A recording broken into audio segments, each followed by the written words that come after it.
Welcome to this explainer. Today we're looking at something I find absolutely fascinating, the unity paradox, specifically breaking down the fourth cause. We're going to unpack the hidden, almost invisible dynamics of human cooperation. Like, why do certain groups just effortlessly stick together, while others, even the ones with the best, most righteous intentions, completely fall apart? To really get a grip on this, ask yourself a simple question. Cheat tonight or study for tomorrow? Just picture two totally different groups of students facing this exact choice the night before a massive exam. Now, cheating, that solves tonight's problem incredibly easily. It's a quick, guaranteed, totally stress-free win for tomorrow's grade. But, it teaches you absolutely nothing in the long run. Studying, on the other hand, is grueling. It's hard work, it takes real patience and discipline to look right past tonight's comfort for the sake of actual, lasting knowledge. And honestly, the secret to how groups unite or completely divide lies right here in this stark contrast. It's the battle between an easy, immediate short-term fix and challenging long-term value. This tension, it literally affects every community, every team, and every single one of us. So let's keep this dynamic in the back of our minds as we get into the core of today's topic. Okay, let's dive into this. This brings us to the fourth cause, which is a profound observation by the renowned scholar Said Nursi. It perfectly frames the central mystery we're unpacking today. Nursi looked at human nature and noticed the staggering, almost backward reality. He asked a question that has baffled thinkers for centuries. Why is it that division so frequently happens among people of truth, meaning folks with noble, positive goals, while the misguided, the ones pursuing selfish or wrong paths, just seem to unite without even trying? I mean, you'd naturally assume the good guys would easily band together, right? But Nursi points out that this is a really complex paradox, and the root cause is probably not what you'd expect. Just look at the stark contrast in what drives these two opposing groups. The misguided are united by blind instinct and immediate pleasure. They'll link arms for a quick payout without a second thought. But shockingly, the people of truth are divided by an anxious concern for the future. It's a total paradox. The people on the right path actually lose their footing and stumble because, well, they're looking too far ahead. They literally become paralyzed by future anxiety. Meanwhile, those on the wrong path aren't thinking about the future at all. They're just marching forward in total lockstep, united entirely by their base, immediate instincts. And this brilliantly illustrates the psychological gap driving this strange behavior. Just imagine a reward timeline. When your entire focus is locked onto day one, you're looking at a small, certain pleasure. It's tangible, right? It's right there in front of you. You can just reach out and grab it. But as you move out along that timeline to year 10, or even all the way to eternity, which is the ultimate long-term outcome that the people of truth are actually aiming for, the potential gain becomes much, much larger.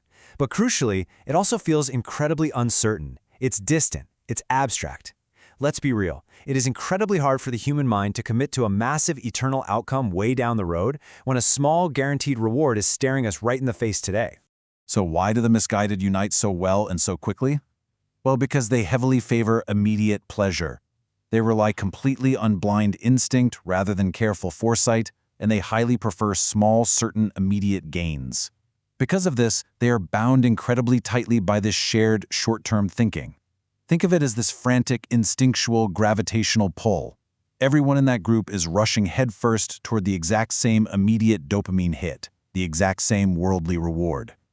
They aren't sitting around arguing over complex 10-year strategic plans or deep eternal philosophies. They just want the prize, right now. And that shared, intense, immediate desire acts like superglue. It creates a remarkably strong, tight bond among them. Now let's take a collective breath and contrast that frantic energy. The people of truth are oriented toward long-term eternal outcomes. Their vision is entirely different. They aren't looking down at what they can just consume today. Their heads are up, looking at what they can build for eternity. It is a grand, noble, and deeply thoughtful orientation. They possess a level of foresight that completely transcends those immediate, fleeting, worldly pleasures we just talked about. It's a beautiful mindset to hold. But, as we're about to uncover, this majestic, long-term gaze carries a hidden, devastatingly dangerous trap. And here is where the tragedy truly unfolds, through what Nursi calls the ego trap. Step 1. You orient yourself toward a noble, long-term outcome. But because that goal is so massive and so incredibly distant, Step 2 kicks in. You naturally develop an anxious concern for the future. You start worrying about exactly how it will all play out. That leads to Step 3. Right in the middle of that anxiety, you begin to struggle to let go of your ego. Because you care so much, you want to ensure things are done your way. You desperately want to highlight your personal contribution to this grand eternal mission. And finally, Step 4. Because of that internal friction and ego-driven maneuvering, you lose your footing, and you sacrifice the very unity you needed to succeed. It's a profound tragedy. These are people with the capacity to unite sacrificially for an incredible cause, but the failure to check their own egos destroys their collective strength from the inside out. So the crucial point is this bizarre reversal. Short-term thinking actually makes unity easier. It sounds totally counterintuitive, doesn't it?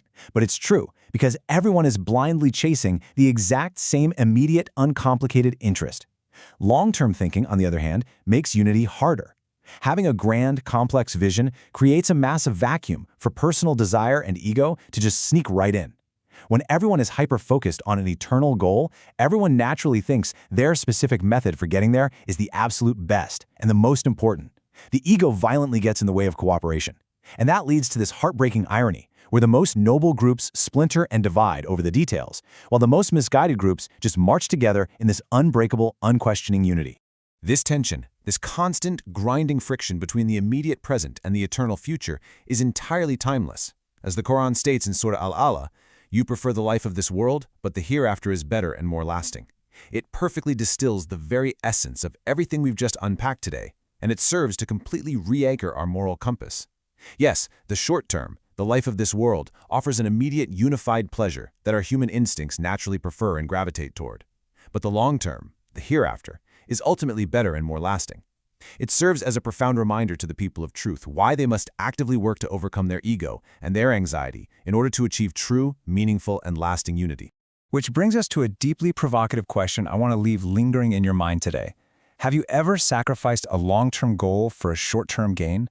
We all face this unity paradox in our own everyday lives, whether it's within our local communities, our workplaces, or just within the quiet battles of our own daily habits.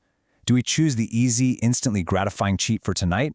Or do we humble ourselves, put in the ego-free work, and cooperate for a much better tomorrow? Thank you so much for joining me in this explainer.